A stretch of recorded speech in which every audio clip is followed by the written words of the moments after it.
Welcome to Vivid Voices, your cozy corner for sleep stories.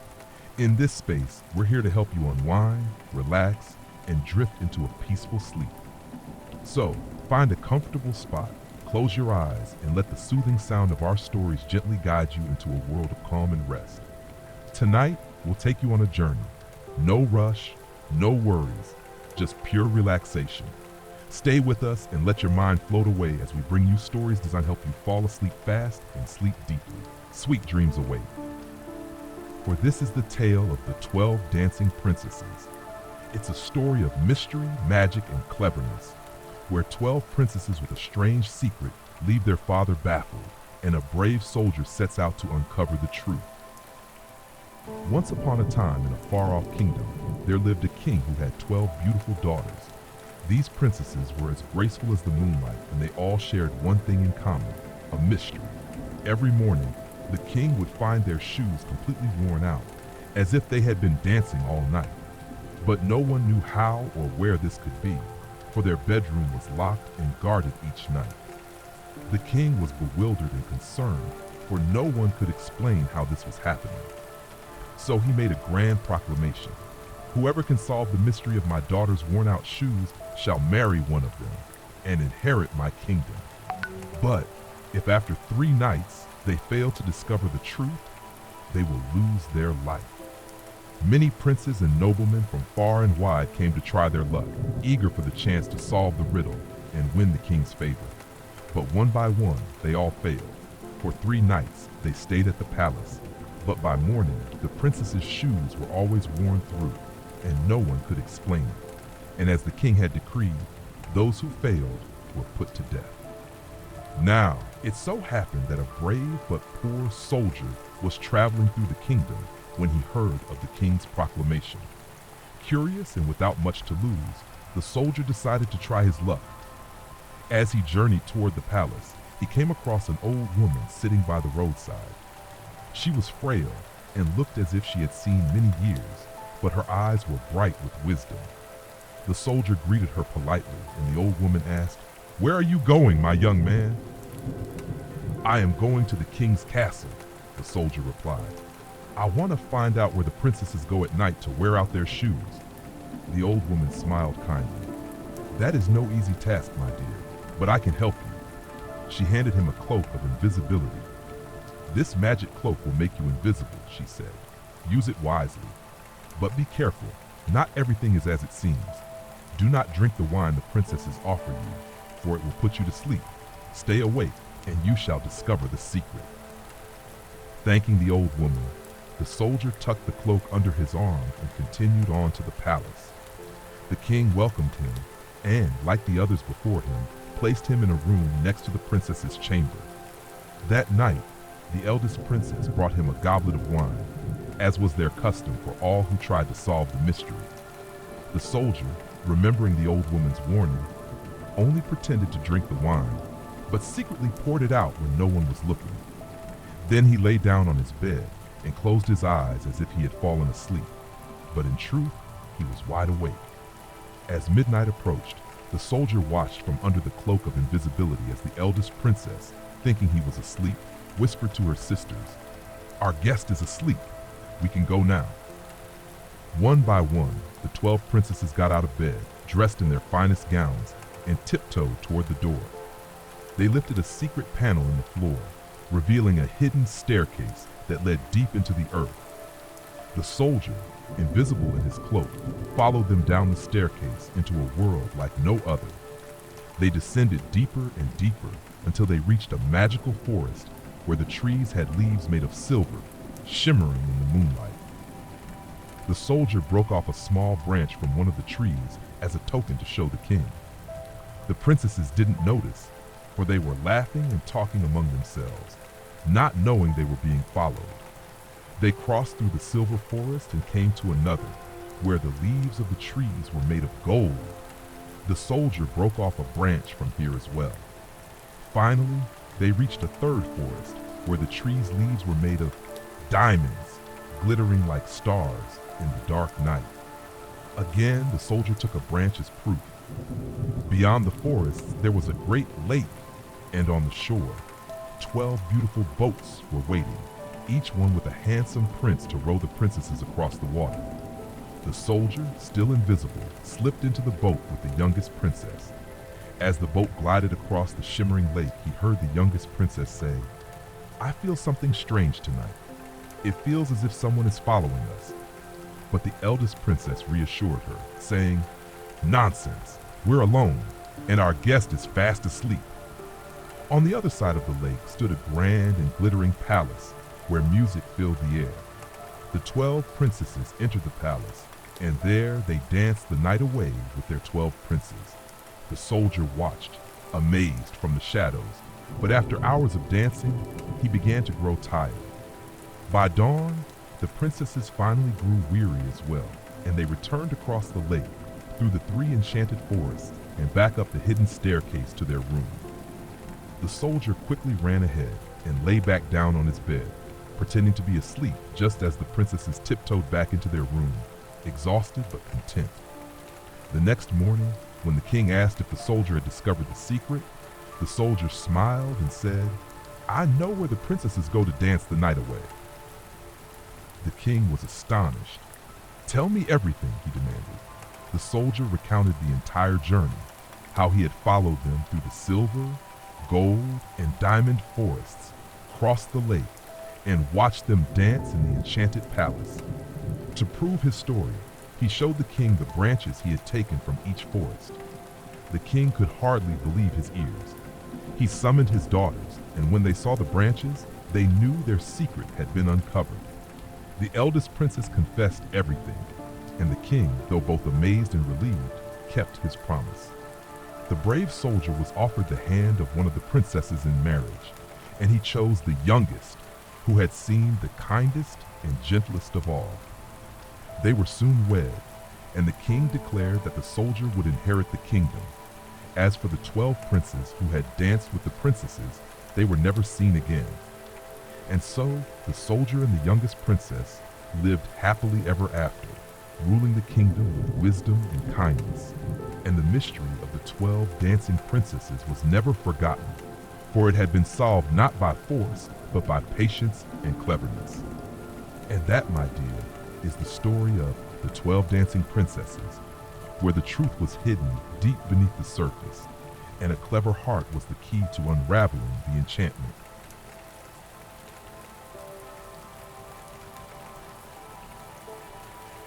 It's a tale of wishes, greed, and learning to appreciate what we have.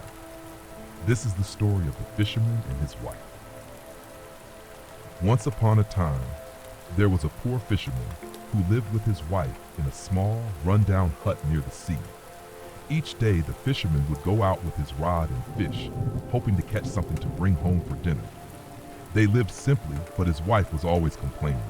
She often wished for more food, a better home, and a richer life. One day, as the fisherman sat patiently by the water, he felt a tug on his line. He reeled it in, and to his astonishment, he had caught a large fish. But this was no ordinary fish. It was a talking fish. The fish spoke to him in a pleading voice. "Please, kind fisherman, let me go. I am not just any fish. I am an enchanted prince. Release me, and I promise no harm will come to you." The fisherman, though surprised, was a kind-hearted man, and he felt pity for the fish. Without a second thought, he let the fish go back into the water. The fish swam away, leaving the fisherman to marvel at the strange encounter. When the fisherman returned home that evening, his wife asked him how the fishing had gone. He told her the story of the talking fish and how he had let it go. But instead of being pleased with her husband's generosity, the wife grew angry. "You let it go?" she cried. "Why didn't you ask for something in return? We live in this miserable hut. Go back and tell the fish that I want a better house." The fisherman, though reluctant, loved his wife and didn't want to upset her. So the next morning, he went back to the shore. He called out to the fish, "Fish, fish in the sea, come, I beg, and speak to me. For my wife, who lives with me, has sent me back to ask of thee." The fish swam up to the surface and said, "What does she want?" The fisherman sighed. "My wife says she wants a nice house. She's unhappy with our little hut." The fish thought for a moment, then said, Go home and you shall find her wish granted. And with a flick of its tail, the fish disappeared into the water. The fisherman hurried home, and to his amazement, the old hut was gone. In its place stood a charming little cottage with a thatched roof, a lovely garden, and even a little barn. His wife stood at the door, beaming with pride. At first she was overjoyed, and they lived contentedly in their new home, but only for a little while. It wasn't long before the wife grew restless again. She began to frown and grumble. This cottage is too small. I want to live in a big stone castle like the lords and ladies do. Go back to the fish and tell him I want a castle. The fisherman, feeling uneasy, said, But wife, we already have such a nice cottage. Do we really need more? But his wife wouldn't hear it. Go to the fish, she demanded. Reluctantly, the fisherman returned to the shore and called out, Fish, fish in the sea, come I beg and speak to me, for my wife who lives with me has sent me back to ask of thee. The fish appeared once more. What does she want now? It asked. My wife says she wants to live in a great stone castle, the fisherman said, looking apologetic. The fish sighed but agreed. Go home, and you shall find her wish granted. Sure enough, when the fisherman returned, there stood a grand castle in place of the cottage, with tall stone towers, magnificent halls, and servants bustling about. His wife was now a lady, wearing fine clothes and living in luxury. At first she was satisfied, but it wasn't long before her greed got the better of her. One day, she looked out of the castle window at the vast kingdom stretching before her and said, I want it to be queen! Go back to the fish and tell him I want to rule over all the land. The fisherman, growing weary of his wife's ever-increasing demands, said, Wife, you can't be queen. The fish has already done so much for us. Isn't this enough? But his wife would not listen. Go to the fish and tell him I want to be queen. Sighing heavily, the fisherman went back to the sea. He called out, Fish, fish in the sea, come I beg and speak to me, for my wife who lives with me has sent me back to ask of thee. The fish surfaced, looking somewhat displeased this time. What does she want now? My wife wants to be queen, the fisherman said, embarrassed. The fish hesitated, but then said, Go home, she is queen now. When the fisherman returned, his wife was sitting on a grand throne, wearing a golden crown. She ruled over the land with all the power and riches a queen could ever want. But as you might have guessed, even being queen wasn't enough for her. After a few days, the wife, now filled with boundless ambition, said, I want to be emperor. Go tell the fish I want to rule not just this land, but all the lands. The fisherman, now truly worried, said, But wife, you cannot be emperor. You are already queen, what more could you want? But she insisted, Go to the fish. So, once more, the fisherman trudged to the shore and called out, Fish, fish in the sea, come I beg and speak to me, for my wife who lives with me has sent me back to ask of thee. This time, when the fish appeared, it looked very stern. What does she want now? The fisherman, barely able to speak from embarrassment, said, She wants to be emperor. The fish frowned deeply but answered, Go home, she is now emperor. When the fisherman returned, he found his wife ruling over vast lands, with countless subjects bowing to her. But even being emperor wasn't enough. Soon she grew dissatisfied again and demanded, I want to be the ruler of the universe, with power over the sun, moon, and stars. Go back and tell the fish I want to be God. The fisherman was horrified. Wife, you cannot be God. This has gone too far. But she was furious. Go to the fish or you'll regret it. With a heavy heart, the fisherman returned to the sea for what he hoped would be the last time. He called out, Fish, fish in the sea, come I beg and speak to me, for my wife who lives with me has sent me back to ask of thee. The fish appeared, but this time the sky grew dark and the sea began to churn with waves. The fish's voice was stern and angry. What does she want now? The fisherman, trembling, said, She wants to be God. The fish didn't respond. Instead, it turned and disappeared into the depths of the sea. The fisherman waited, but nothing happened. With dread in his heart, he returned home, only to find that the grand castle was gone, the throne, the servants, all vanished. And there, in place of the magnificent palace, stood the old hut where they had once lived, just as shabby and broken as before. And so the fisherman and his wife were left with nothing but what they had started with. The wife, her greed unfulfilled, sat silently in the small hut, realizing too late that her endless desires had taken everything away. And so, my friend, ends the story of the fisherman and his wife. It's a tale that teaches us that greed leads to ruin, and sometimes what we have is already enough to make us happy.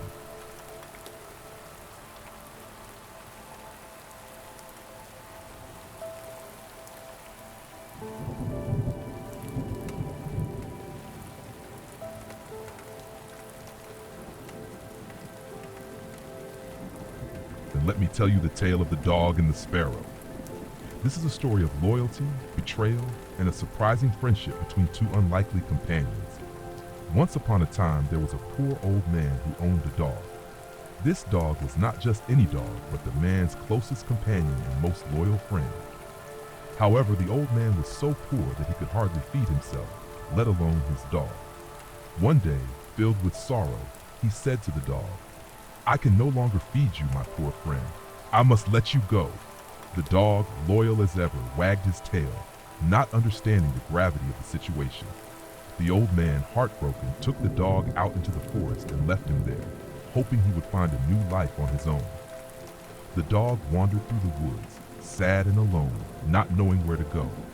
As he roamed, he encountered a sparrow, fluttering from branch to branch. The sparrow, noticing the dog's sorrowful state, flew down and said, "Why do you look so sad, friend?" The dog sighed. "My master left me because he could no longer feed me. Now I have no home, no food, and no one to care for me." The sparrow chirped in sympathy. "Don't worry," she said. "I will help you. I know where to find food, and I will not let you starve. Follow me, and we'll find something to eat together." And so, the dog followed the sparrow. The little bird flew ahead and led him to the edge of a road, where a wagon filled with meat was passing by. The sparrow, quick and clever, flew up to the driver and chirped, "Drop some meat for my friend below." At first, the driver paid no attention to the tiny bird, but the sparrow was persistent. She darted around the driver's head, flapping her wings in his face until he grew so annoyed that he finally threw a piece of meat from the wagon just to get rid of her. The dog was overjoyed. He quickly gobbled up the meat, and his strength began to return. The sparrow was pleased too and said, "See, I told you I would help. Stay with me, and you will never go hungry again." The next day, the sparrow again led the dog to the road, where another wagon laden with bread was passing. Once more, the sparrow flitted about, causing such a fuss that the driver threw down a loaf of bread just to get some peace. The dog gratefully ate the bread, and the sparrow chirped happily, proud of her work. But not everyone they met was so kind. One day, as they wandered down the road, they encountered a wealthy man in a grand carriage, driving recklessly and paying no attention to the road ahead. The dog, tired and slow, didn't move out of the way in time, and the cruel man ran over him with his carriage, killing him on the spot. The sparrow, witnessing the death of her dear friend, was filled with grief and anger. "How dare you kill my friend?" she cried to the man, but the man just laughed. "What can a little bird like you do to me?" he sneered and continued on his way. But the sparrow was not about to let the man's cruelty go unpunished. She flew after him, her heart burning with rage. As the man rode further down the road, the sparrow darted into his carriage and began pecking at the horses. The horses, startled, reared up and ran wildly, nearly overturning the carriage. The man cursed and tried to swat the sparrow away, but she was too quick for him. She flew up to his head and pecked him fiercely until he was forced to stop his carriage. Still, the man laughed, thinking he could rid himself of the bird easily. But the sparrow wasn't finished yet. When the man finally arrived home, the sparrow followed him inside. She flew to the kitchen and started knocking over pots and pans, smashing dishes, and causing such chaos that the man's servants were too scared to enter. The man, enraged, grabbed a broom to chase her away, but every time he got close, the sparrow would dart out of reach, leaving a trail of destruction behind her. The sparrow wasn't satisfied until she had knocked down every last pot and plate in the house. The man, now furious, stormed out to his barn. "If I can't stop you, I'll destroy everything you hold dear," he shouted. He took out a hammer and smashed the sparrow's nest, crushing her eggs beneath his feet. But the sparrow was far from defeated. Enraged by this final act of cruelty, she flew back to the man's barn and pecked at the roof until it caught fire. The flames spread quickly, consuming the entire barn and all the man's wealth within it. The man stood helpless as the flames engulfed his livelihood, and in his despair, he realized the true cost of his cruelty. As the man watched his fortune burn to the ground, the sparrow flew off into the sky, her task complete. Though her heart was heavy with the loss of her dear friend, she had avenged the dog's death, and justice had been served.